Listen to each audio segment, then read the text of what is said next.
Hello everyone and welcome to Blenderpedia. Today I have a scene to share with you. It's an environment scene that I created for my upcoming ebook, Creating 3D Environments in Blender.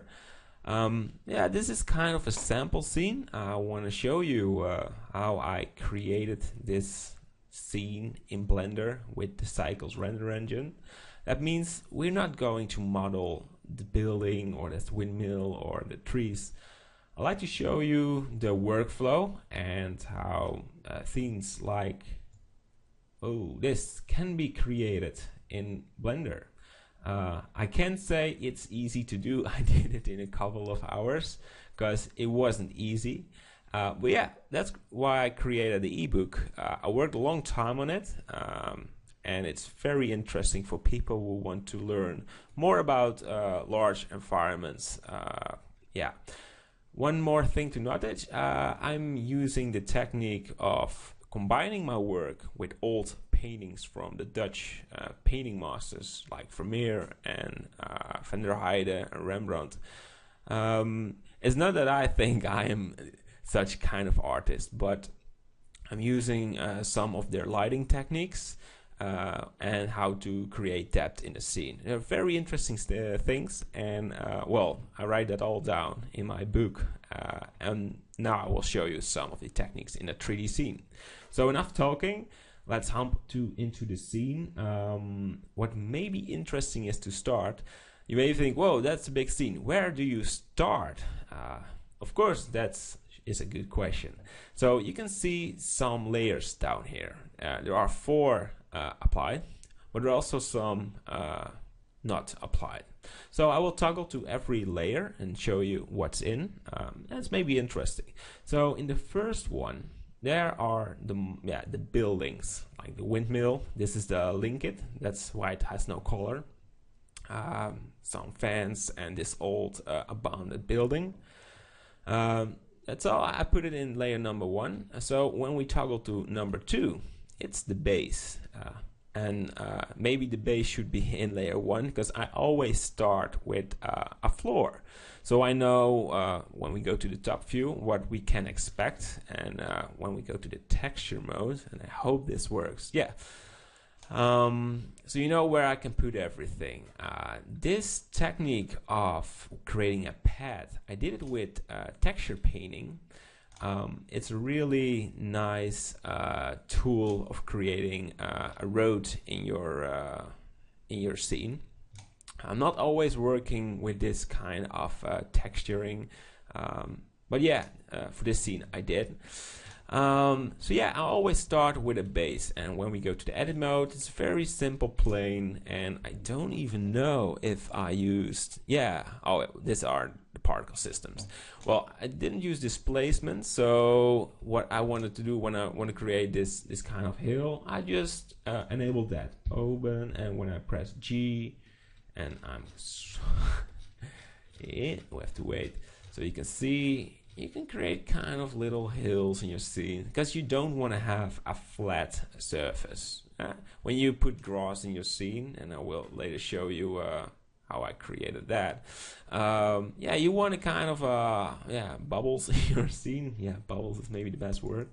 So the base with 2 textures I have a pad kind of texture and a grassy. I mixed them together, and this was the result. And the black in the scene is that it's a texture paint, so that was not the area that I painted.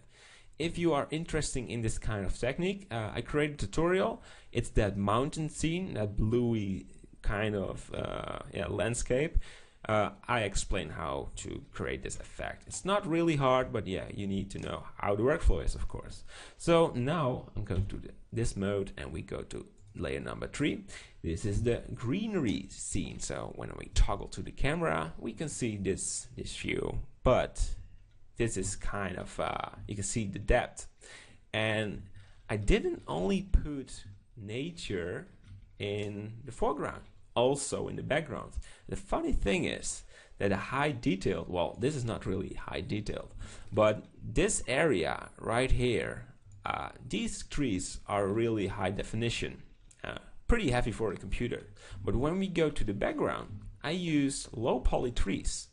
Yeah, reason of course is that trees that are in the background, you don't want to use these heavy trees that I created here, because they are really easy to, yeah, well, there's kind of a lag because this layer is really heavy. But when we select this, yeah, it's really slowing up my computer. So yeah, I'm using these for the foreground and the rest of it in the background. But what you also maybe notice, there is a really, well, a real lot of space between it. And that's all because of the depth. When you are working with atmosphere and you use a little bit of mist and all your greenery is only in this area, it's hard to create that depth. So maybe if we zoom a little bit in, you can see in the foreground there's not really a lot of mist, but when you go far away in the background, you can really, well, just a little bit maybe notice. Well, I maybe have to scale it up so you can see what's really happening. You can see that's the mist, and that's why you need a lot of space in a really huge environment. So I'm putting this back because I don't like that kind of effect of a lot of mist. The best thing in my opinion is that you cannot see the mist, but it's still there. That's the best way to integrate it. Or you maybe have a very misty scene. I created that introduction video of my ebook. That's a lot of mist. That's way over the top. Yeah, what nature can sometimes act a bit weird. So I'm putting this all a little bit together, and we toggle to layer number 4. You can see nothing. Well, there is a character in the scene. So I included this character in this scene because I think you maybe like it. You can see what kind of characters it is. It's a free one. It has 2 or 3 movements. It's leaning on the wall, and it has, I think, some different actions. So, well, that's the one. It's applied. No, do not apply this on that. Sorry. So it's another leaning, and this one as well, because now he's doing that. And when we press Alt A, it's moving a little bit. You can see, and that's funny. When you create a movie clip, it's pretty funny. So it's not really very static that there is only trees moving a little bit. When you have a character in the scene, it's really fun. But I'm going into that later. But there are 3 more layers what are not activated. So what's in that? This is the rubbish scene. So pebbles and grind for branches. I'm using these for as a particle system. So when we toggle back to the UV image editor, yeah, there it is. You can see the pebbles, but also these branches here. This is not really visible, but I'm filling up my scene. So this is rubbish, and you don't want that in your layers that you're using. So that's that. And this one is my prop scene. Yeah. Well, the funny thing is, I didn't use any of it. I think I did not, or I removed everything because I want to have a clean scene. But yeah, if you want to use a broom, put it in your scene, and or these table or these other things, apples. I think these are apples. Pretty funny. No, it's not funny. Yeah, well, it's an apple. Anyway, I'm not going to talk about apples. But yeah, this is my prop layer, and it's very handy. So create one as well. And there we have the light. There's only one sun lamp because Cycles is that powerful that we can handle environment scene with only a sun lamp. Sometimes I'm thinking about using some more lamps. We'll explain why. There is a funny thing. This is windmill, and you can see the sunlight is shining on these rotating things. I don't know the name right, but you can put a comment on this video how that's called. Anyway, sometimes I like to have some light streaks, things behind that windmill. Well, in real life there is also no sunlight because Cycle is creating the real situation. But yeah, if I want to create depth in my scene, I'm always doing that with light. You can see this tree. It's bouncing on this bark, so that indicates a little bit of depth. And I also wanted that on this one, and it's not visible. So you can see these trees, there's sun shining on these trees, which indicates that. So yeah, but yeah, this is the light layer. Used a lot of strength, a little bit of the size. What result in this this is too much. This is not really good. This scene isn't, of course, perfect, but the perfect situation of your light is, I think, here. So it's not that bright when you have that really nice reflection or the shadows from the trees on the building. What works perfectly. Of course, improvings can always be applied, but yeah, this scene is what it is right now. That's all about the light. So I want to go to the next part. Yeah, and for that I need to go to this layer or this one. So the grass. We're not going to model it, but I want to explain something about it. I have three materials. Well, the first one I already explained that one. That's the painting map. So when you create a plane, you start with your first material. Well, there are two more of them. That is grass green and grass green 003. I have to name that again. It's not really good. And you can see black. That's why there is a reason for that. When you go to the material, this is my node tree for the material, for the grass material. There are two variations, a little bit of green and less green. And I use sort of translucency. But yeah, there are other tutorials where I explain how this all works. What I would like to explain is how I apply that on the particle system. So this one is the grass, and I use 29,000 strands to create this effect of grass in my scene. So when we go down, and Blender is changing every time, so I want to go a little bit into this. Here's that render, so I'm applying this texture right here, and I used, I think, grass 000, yeah. Then I say I want to have 35 friends, so you have one. There is not only one applied, but when we apply 35, there are 35. You can see that grass is coming up. But yeah, because I want to have a quick, fast viewport, I'm leaving that on 1. But yeah, these are all the strand settings. I'm not really going into that because that's not a function of this tutorial. I want to show you how I created that whole thing and not how I modeled it. And here are the settings for how what kind of shape the grass is. So I have a very thin root, and the tip is even smaller and then you create that kind of a grassy effect. Some brownium to make that a little bit of, yeah, there are some curvy things in, and then we have grass. Of course, if you want to know how to create grass, well, I wrote that ebook where I go step by step creating that grass. But I also have, I think, other tutorials where I explain how to do it. So I'm not really to hide it from you, but it's not really, I have so much to explain from this scene. So I just want to give you an idea how I worked in this one. Another funny thing is you can see there's a pattern in the grass. So before I applied, I created a weight painting.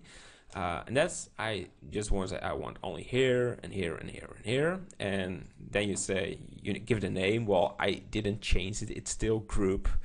But if you go to this panel, you say, you go to the vertex group and you say, well, if I remove it, the grass is everywhere, as you can see. But when we put it on group, it's only on the red color. And that's exactly what we want. You can see some green and yellow, and then there is less grass. Anyway, and that's same for these pebbles. And I actually give these a name called pebbles. And the pebbles also have, and these branches also have a particle system. I think this is the branches, and these are the pebbles. Only 100 pebbles and 120 branches. That's not a lot, but just to give an idea how that works. This is the grass, and this is the grass as well. So I think that's it about the grass. Yeah, and we go back to the object mode. Okay, that's pretty much it about the scene. One more thing, you can see when we go to this view that the grid is here, and I created, it's I think 3 times bigger than the grid, and that's because if you make it the size of the grid, things will look a little bit small, and you have to change all these settings. And I think this is a real life scene. I don't know if this is a meter every grid, but well, this works for me. So, and that's also a thing why I don't want to explain about values, because I think that's kind of a stupid thing.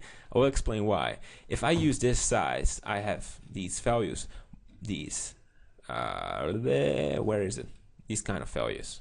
But when I make this smaller, I have to use totally different settings, and it's always different how your scene looks like. So it's ridiculous to explain why these settings. But what I did, well, in my book, I am explaining what the function is and how you can create strands. So I'm not going into the values, but I'm explaining the main picture, the big picture, things like that. Anyway, next layer, the greenery, the trees.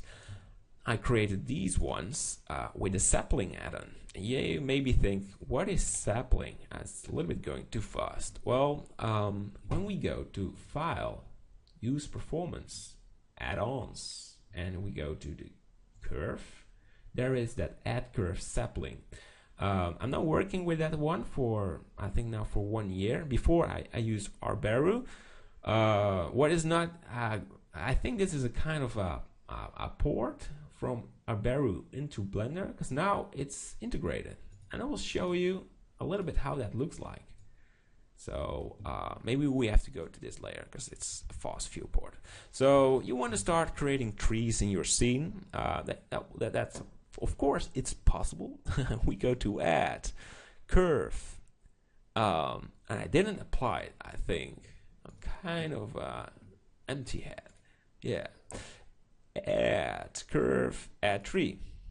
And then you start creating that bevel. And, well, you have settings here as well, creating it smaller and bigger, of course. You can put more resolution in it. I only want to show you the idea of creating these in Blender. You can make this a splitting, and you can split it. Oh, that's the wrong one. That's funny. I have no idea what I'm doing because these values are a little bit wasted.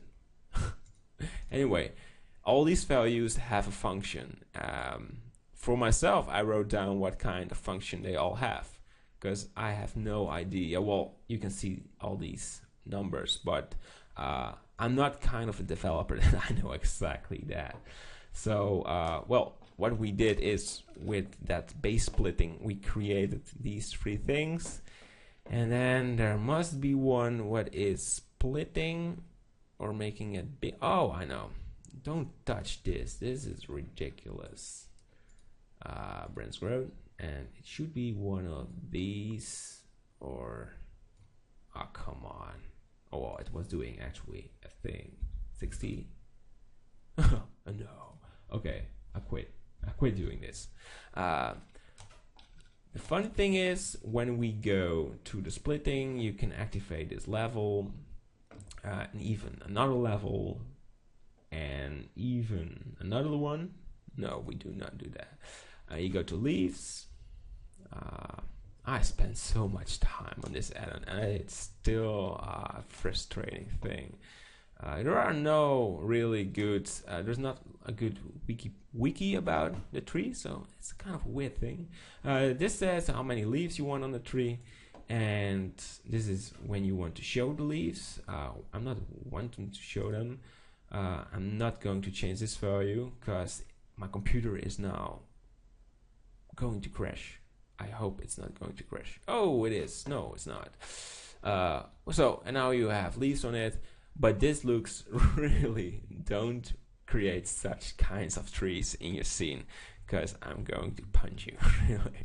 No, this is, don't do it because you want kind of a displacement on it, bubbles, and you don't want to kind of have straight trees. But this is the idea, that there is a possibility of creating trees in your scene, and I'm going into that as well and creating awesome trees. We'll remove this one. I don't want to see it anymore. Go out of my face. You can see that I created also this bush. I also created that one with the sapling. And yeah, they have a very nice effect in the scene. They reflect the sunlight beautiful. You can see the dark side and the bright side. It's absolutely amazing. I duplicated 3 times, so we have 3 in the scene. Yeah, and then we have these low poly trees, and I really love these trees because they are doing an amazing job. When I started with trees, I thought that these are transparent trees, to say that. So before, I always work with transparent trees, but if they are in the view close to the viewport, they look really ugly, really flat. So that's why I started with that sapling thing. But sapling is something that you need to spend time on it.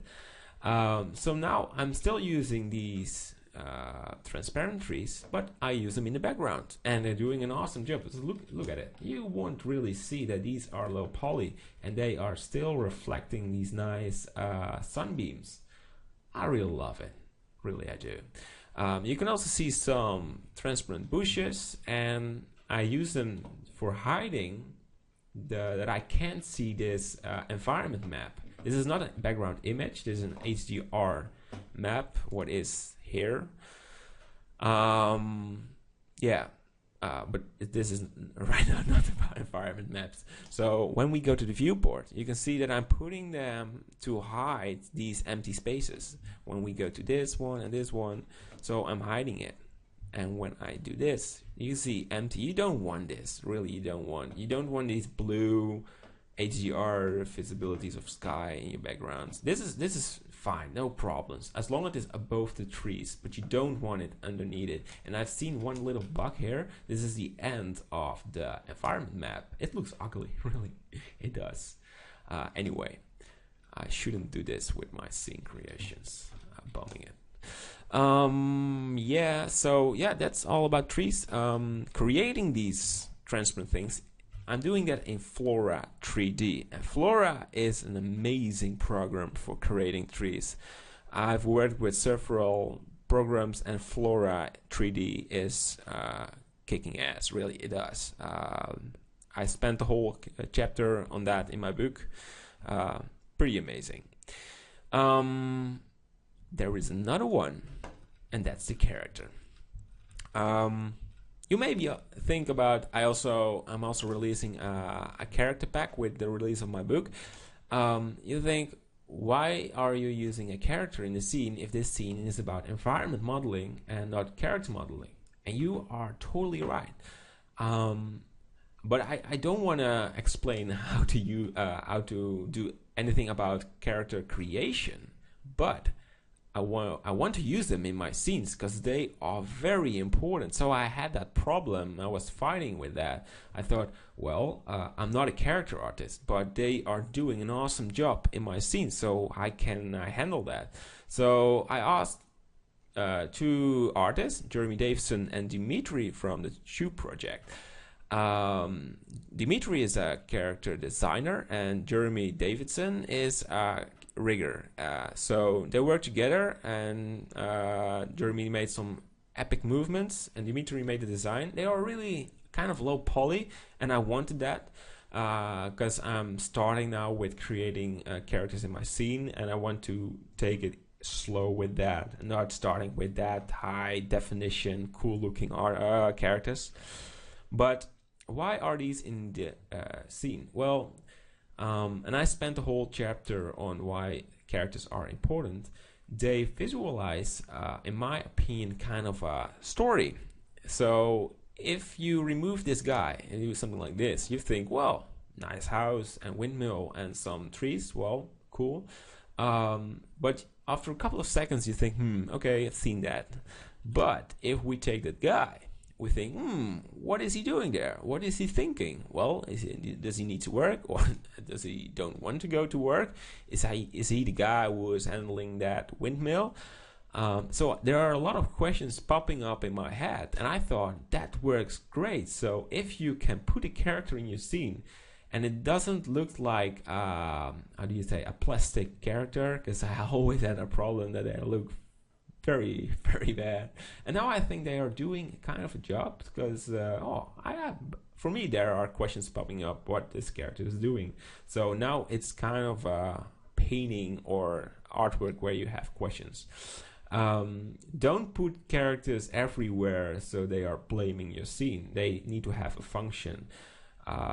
So yeah, I really love putting characters in my scene. That's the point of it.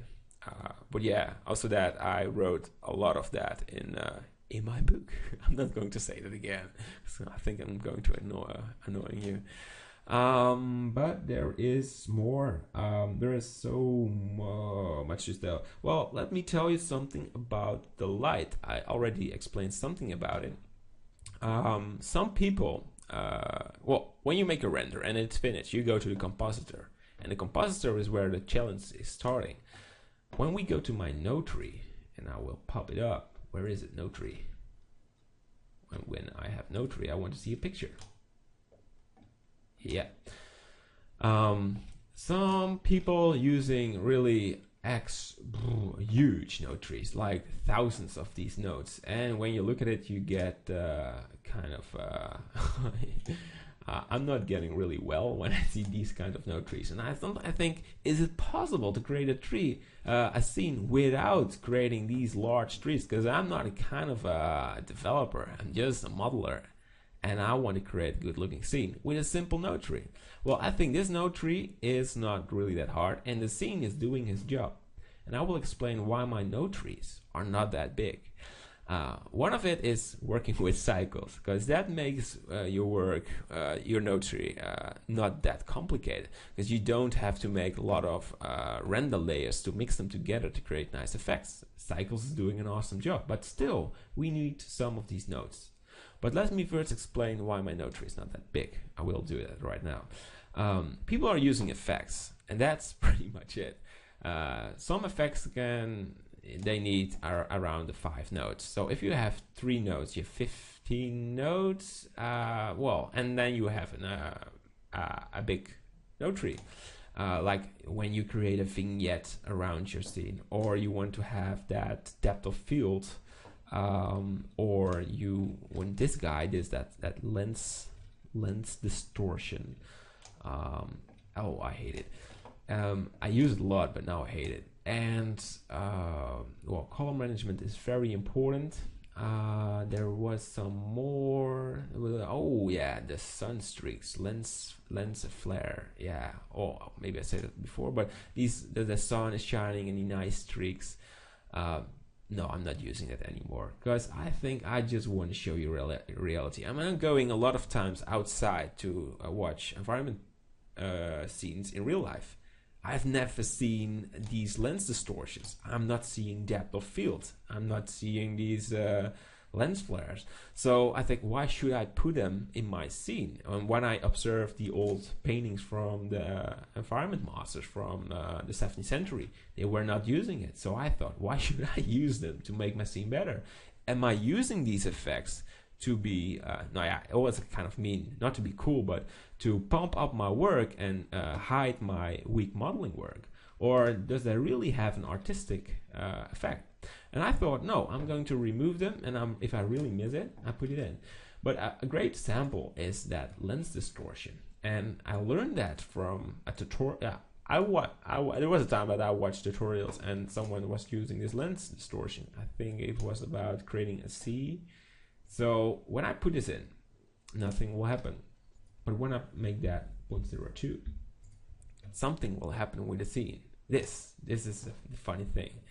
And the funny thing is, I always say funny, and with funny I mean the interesting thing. We have to zoom in, and we have to go there. You can see the sides are blurring a little bit, and you think, wow, cool, it's really looking like that movie I've seen or that photograph from Instagram. Why should you do that with your work? Because now it is well, it's not really sharp anymore. You cannot really see. So if you had some bad modeling work and this was that, you thought, well, this is pretty good, but now I have that tree, I love that tree, but when I put this in, it's kind of blurred. And that's same for the, oh, where it is, for this, it's kind of a fuzzy, blurry thing. So when I remove that lens distortion, it is sharp. Everything in my scene is sharp, and now I can see what's poor. And there is some poor things here in the foreground. I had some problems with the grass. I was already using around 30,000 strands, and there was still empty spaces. So, okay, that's a problem. But yeah, there was more. But oh yeah, that I could solve that maybe with depth of field. So when I was focusing on this guy of this building, and the foreground was kind of blurry, it was not really visible, and now I can see it's visible. So if I can make my scene looks good without all these effects, and I can make really small uses of lens distortion, I think that's okay. Not using lens depth of field. I'm going a little bit confusing. So using a little bit depth of field, just a little bit, that's okay, that's fine. But not that the foreground is whole blurred. Don't do that. It's not good. So effects, no. But if you really want to do it, try it out, but use it gently. It's not really good. I already explained something about atmosphere. Atmosphere in my eyes is kind of the mist and the mood of the scene. It's all going together with the map you're using, and I'm going to that. It's right here.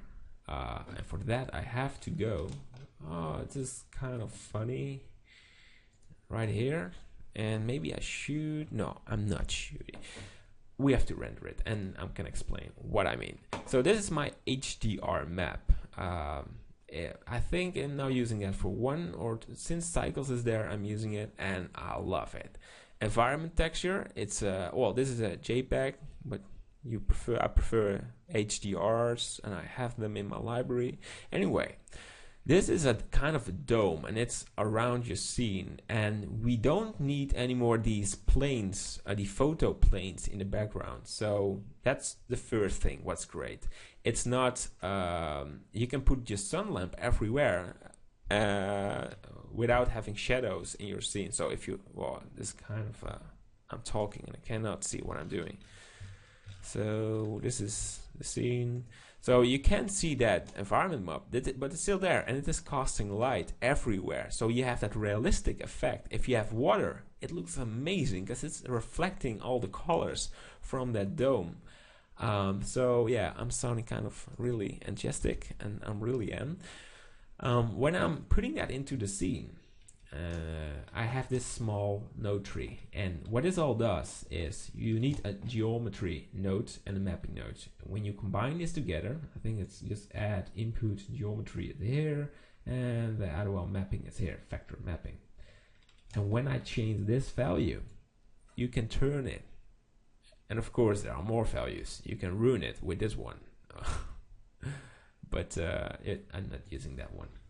So yeah, you have that environment, and this your dome. How do you say that? It's showing what the mood of the scene is. So if I'm using another one, well, let's say this one, the mood is totally different. Yeah, of course that. Okay, it sounds a little bit dumb, but it is really important, because what kind of scene you want? You want to have a rainy scene, misty scene, or a scene with a lot of sunlight.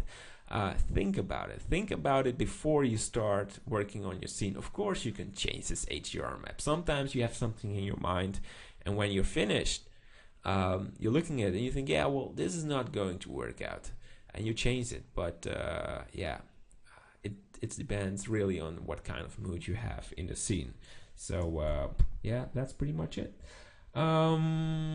So I think one more thing about this scene, and then I think I quit, because I'm talking a lot, and when I'm really going to talk a lot, I'm going to talk bullshit, and I don't want to share bullshit with you. I'm going to apply this all. Yeah, colors. When I start working, that's one of the last year where I started, is colors on your objects. Because when everything is gray, it's hard to see what is. So buildings are red, roofs is yellow, orange are the roof tiles. Yeah, well, you can see it. I don't have to explain that. Well, it will really help you when you're starting with your scene, and you can see what all kind of things are. Because when the tree is gray and the building is gray, they're blending together, and there is not really kind of depth in it. Not really good. Yeah, that's pretty much it. That's a lot of talking, not really modeling, but I think it's not really a problem for you. I think you understand that it is impossible for me to explain in 30 minutes or 40 minutes how to create this scene, and that's not what I wanted to do. I did it once a time. I think it's 4 or 5 months ago already. No, I think it was 3. I did that speed modeling workshop for, and that you guys could decide what I wanted to, what you guys wanted to create, and it was a kind of a waterfall scene with a building in it, and with some houses. I don't know anymore, but I spent 3 hours on it, and well. In the final result, there was a scene, and it was okay. It was not that really bad, but it was far from perfect. And I spent 3 hours on it. I think creating a scene like this, it takes, with all the modeling work, I think that's 2 weeks or maybe more. It all depends how fast you're modeling. I'm kind of a freak, because I can model a lot of things. I'm not really proud of that, being a freak. So maybe this is possible for me in a week, but normally it should be 2 weeks. But yeah.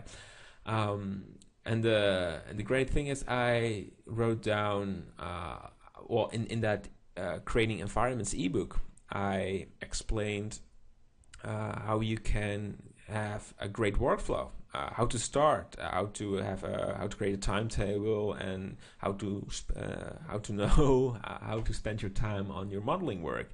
That you know, oh well, this day I'm going to model this object, and the next day I'm going to focus on the vegetation, and well, then you can see how many days it will cost, and that will help you to keep motivated creating your scene.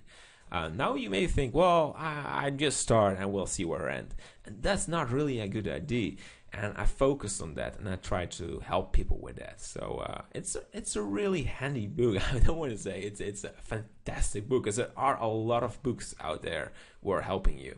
And if you're looking for how to model things and how to how you say, it's not a book about modeling. It's also not a book about creating. Well, we are creating stuff, but it's more about the big picture. How to be an independent, unique artist, and how to create scenes without watching all these tutorials. And I think that's kind of exciting, that you can create your own style, being unique. And that's pretty much it. I hope you like this kind of well, it's not really a tutorial, but kind of a little bit. And I hope you liked it, and maybe you want to read my book. Well, we'll see. See you later, and happy blending.